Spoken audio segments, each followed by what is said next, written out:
Euzubillahimineşşeytanirracim. Bismillahirrahmanirrahim. Rabbi şrah li sadri ve yessir li emri ve hlul uqdeten min lisani yefqahu qavli. Biz keçən söhbətimizdə Allahın vahidliyi haqqında, Allahın təkliyi haqqında söhbət etdik və bugün söhbətimizi davam etdirdik. Qeyd etdik ki, ümumiyyətlə Allahın zatı tövhid anlayışında iki əsas təsəvvür və təfəkkür ki, yəni bir təsəvvür və təfəkkür mövcuddur, belə qeyd edək, vahid və əhəd ki, bu təsəvvür və təfəkkürlər məhz Qur'ana arxalanır, Qur'andan iqtibas edilib. Vahid, yəni Allah təkdir və şəriki yoxdur, əhəd, yəni Allah bəsitdir, mürəkkəb deyil. Allahın vahidliyi haqqında iki əqli dəlildən istifadə etdik, kəlamçıların qeyd etdiyi iki əqli dəlildən istifadə etdik. Allahın biri, onlardan biri Allahın zatının kamil və mütləq olmasıdır və ikincisi maneçilik, qarşılıqlı maneçilik dəlili idi ki, əgər iki Allah olsa, bu iki Allah lazımi və istənilən nəticə ilə uyğun gəlmir. Əqli nöqteyi nəzərdən heç də uyğun deyil. Mən birinci dəlildə bir məsələyə işarə edim. Əvvəldə söhbət etdik, mən təkrar etmək istəmirəm. Bir məsələni ki, orada hardasa əgər unutmuşam və ya lazımı qədər qeyd etməmişəmsə, burada kamilləşdirmək istərdim ki, biz birinci dəlildə qeyd etdik ki, əgər Allah Teala yəni zatı kamil və mütləqdir, iki Allah olsa, yəni iki fərziyyədən ibarət, bunlar arasında heç bir fərq yoxdur ya da fərq mövcuddur. Əgər fərq yoxdursa, bu bir Allah deməkdir. Əgər fərq mövcuddursa, üç fərziyyədən ibarətdir ki, üçüncü fərziyyə hər ikisinin kamil olmasıdır. Hər ikisi kamil olarsa, biz qeyd etdik ki, aləmin ahəngdarlığı ilə uyğun deyil. Bir halda ki, aləm ahəngdardır və nəzm və nizam üzərindədir, bəs bir Allah mövcuddur. Bundan başqa və bir məsələ mövcud, o da bundan ibarətdir ki, əgər hər ikisi kamil olarsa, bu da bir deməkdir. Yəni, hər bir cəhətdə bunlar kamildirlər. Bu da iki demək deyil. Yəni, hər ikisi əgər kamil olarsa, bu da bir Allah, yəni nəticə etibarilə birdən ibarətdir. İki demək deyil. Bu da bizim istədiyimiz və istənilən nəticədir ki, bu nəticəni almaq istəyirik. Mən bu hissəni keçən dəfə unutmuşdumsa, indi onu istədim ki, kamil etmiş olum. Neysə.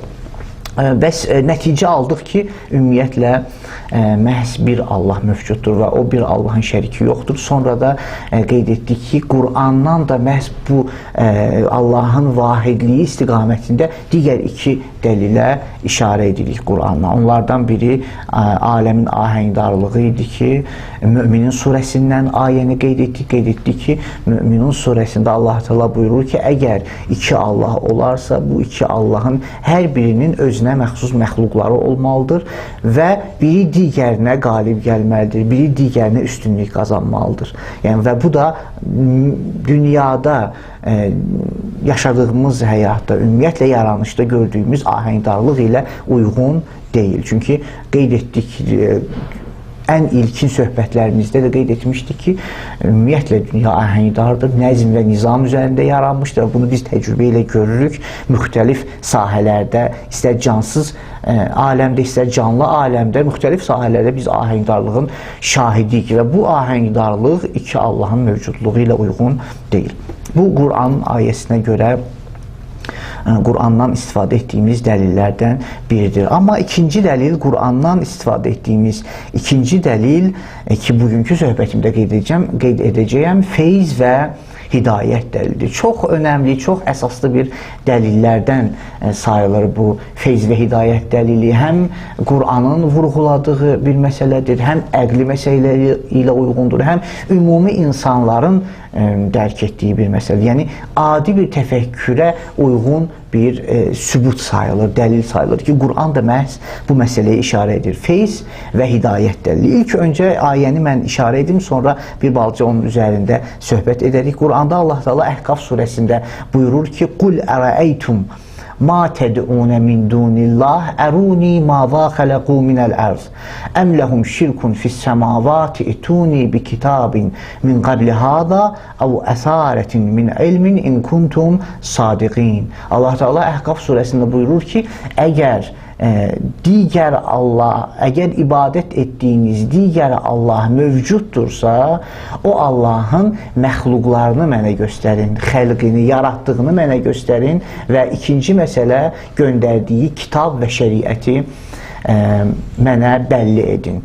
Bu iki məsələ ilə Allah Teala sübut edir ki, dəlil gətirir ki, bir Allahdan başqa bir varlıq yoxdur, məhz bir Allah mövcud olmalıdır. Yəni demək olar ki, bu dəlilin məcmusunu feyz və hidayət dəlili ilə biz bəyan edə bilərik. Amma nəyə görə feyz, yəni iki ibarə burada işlənir. Birincisi feyz ibarəsidir, ikincisi hidayət məsələsidir. Yəni bu iki məsələ önəmli bir məsələdir. Ona görə bunu biz hardasa belə aydın edə bilərik ki, çox əsaslı bir məsələlərdən ibarətdir ki, ümumiyyətlə yəni bu əqli bir anlayışdır ki, hər hansısa bir varlıq mövcuddursa təsiri olmalıdır. Yəni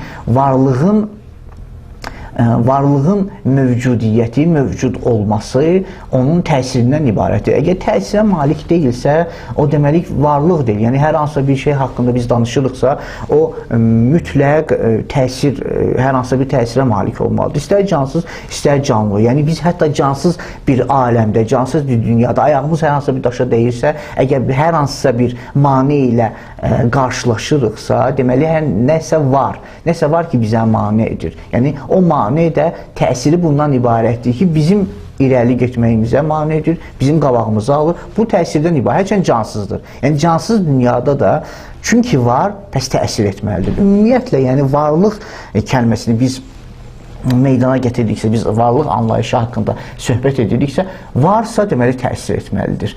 Bu məhz Allahın tövhidi məsələsində də öz həqiqətini çatdırır. Yəni Allahın təkliyə haqqında da biz deyirik ki, əgər ikinci Allah mövcuddursa, varsa deməli təsir etməlidir. Təsir gücünə malik olmalıdır. Yaxşı, nə kimi təsir gücünə malik olmalıdır? Bəziləri mane edir, bəziləri şərait yaradır. Müxtəlif təsir gücü burada mövcud ola bilər. Allah haqqında olan təsir iki məsələdən ibarətdir. Ya yaratmalıdır, ya şəriət göndərməlidir.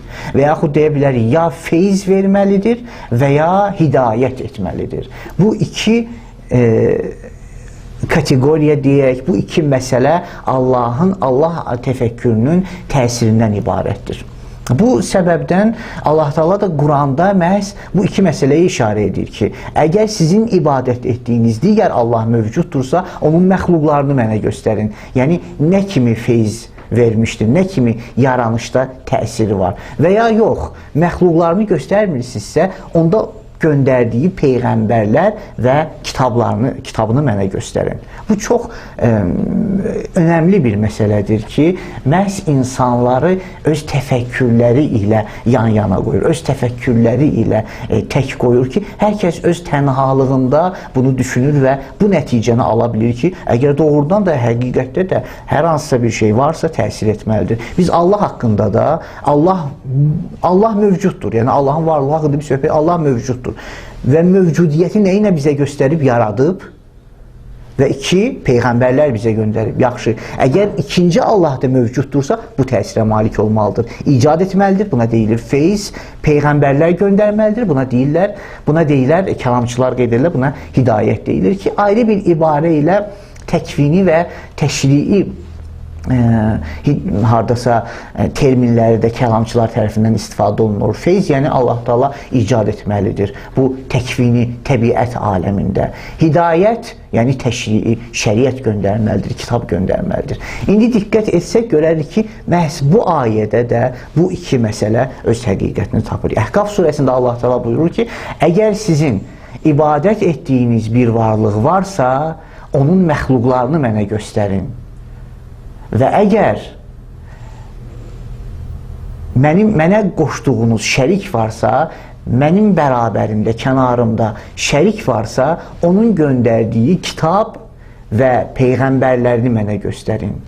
Və belə olmadıqda nəticə alırıq ki, digər bir Allahın məxluqlarını göstərə bilmədikdə, digər Allahın kitab və hidayətli peyğəmbərlərini göstərə bilmədikdə nəticə alırıq ki, bir Allahdan başqa bir Allah mövcud deyil. Bu məsələ məhz digər bir ayədə Allah Teala bu nəticəni vurğulayır. Yəni ola bilər kiminsə fikrinə belə gəlsin ki, bu mümkündür, biz 124 min peyğəmbər var və ya müxtəlif kitablar var, bu görəsən müxtəlif Allaha işarə etmirmi? Birinci olaraq biz ayə və rəvayətlərə baxdıqda görürük ki, Quranda Allah Teala müxtəlif peyğəmbərlər və müxtəlif kitabları məhz bir nəticəyə qulluq etdiyini Allah Teala sübut edir Quranda. Buyurur: "La nufərriqu beynə əhədin min rusuli."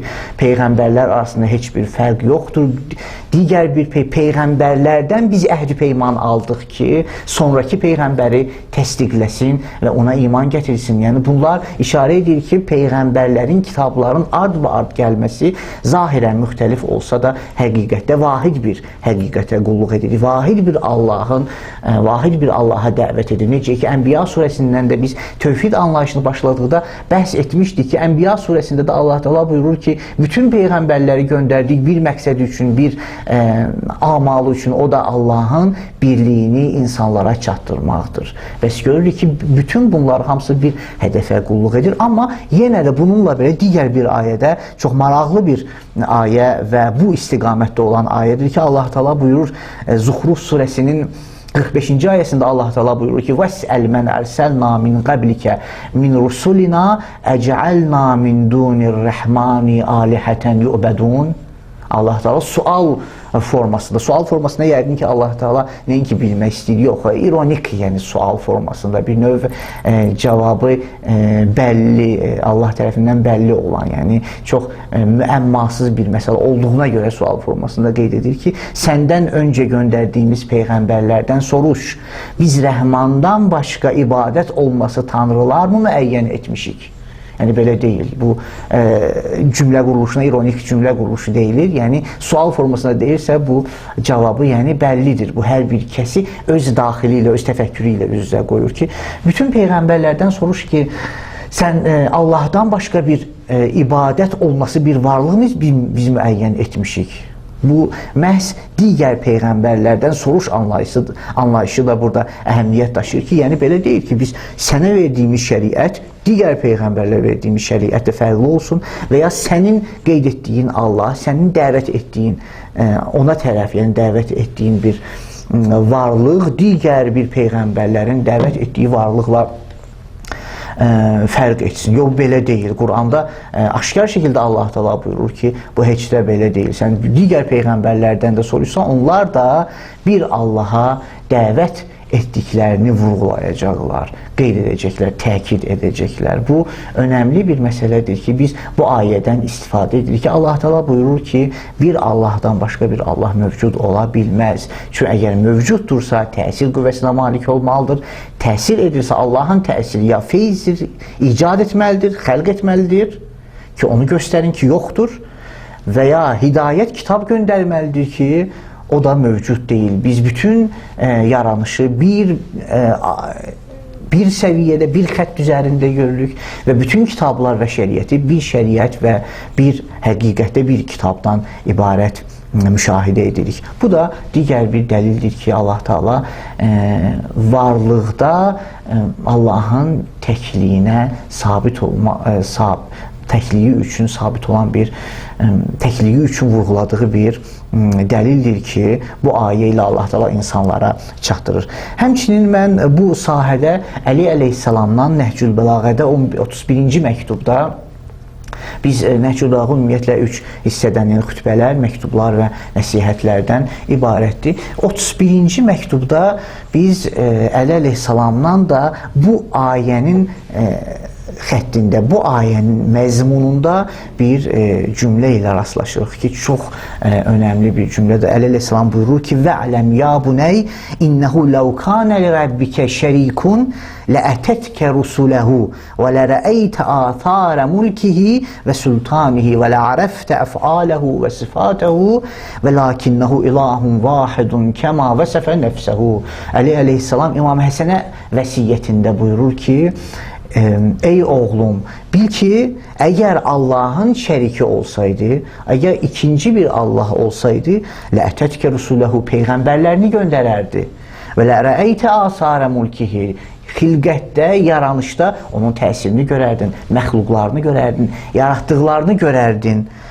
Və lə rəəftə əf'aləhu və sifatəhu, feillərini, işini və sifətlərini dərk edərdin, hiss edərdin. Və lakinnəhu ilah. Lakin belə deyil, bir Allahdan başqa bir Allah yoxdur. Və lakinnəhu ilahun vahidun kəma vəsəfə nəfsəhu. Lakin Allah Teala bir Allahdır, necə ki özü-özünü vəsf etmişdir. Bu da Əli əleyhissalamdan Nəhcül Bəlağədə 31-ci məktubda vurğulanan bir məsələdir ki, məhz Quran ayəsi ilə uzlaşır və uzlaşır dedik, yəni Quran ayəsinin demək olar təfsirindədir ki, bunlar nəyi çatır? Bunlar insanı düzgün təfəkkürə, düzgün əqidəyə, düzgün fikir irəli sürməyə çağırır ki, insan, yəni hər bir insan əgər öz təfəkkürü ilə qalarsa, bu nəticəni ala bilər. Sadəcə bizim təfəkkürümüzün yönəlməsi əsasdır. Bu ayə və rəvayətlər bizim təfəkkürümüzün yönəlməsinə köklənir ki, biz təfəkkürümüzü necə yönəldik. Əgər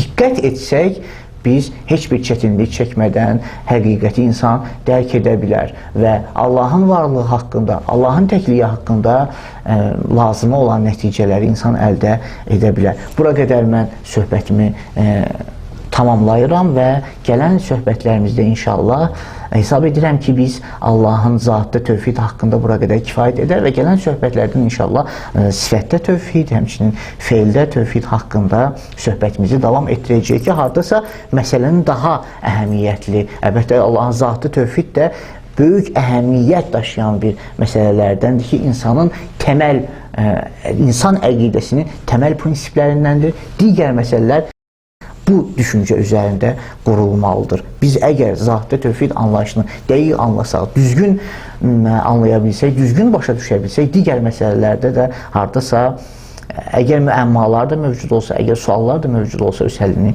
tapa bilər.